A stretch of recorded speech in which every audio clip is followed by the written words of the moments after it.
இது ஒரு love song. தேவனோடு உள்ள உறவு உயிரை விட, உணவை விட, உறக்கத்தை விட மேலானது என்று உற்சாகமாய் பாடுகிறார்.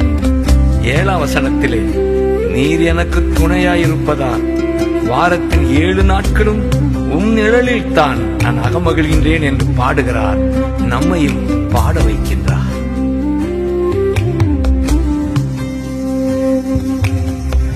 உம்மைத்தான் நினைக்கின்றேன், வசனம் தியானிக்கின்றேன், நீர் எனக்கு துணையாயிருப்பதா நிழலில் அகமகிழ்கின்றேன், நீர் எனக்கு துணையாயிருப்பதா நிழலில் அகமகிழ்கின்றேன். ஏசையா ஏசையா ரட்சகரே இம்மானுவேல், ஏசையா ஏசையா ரட்சகரே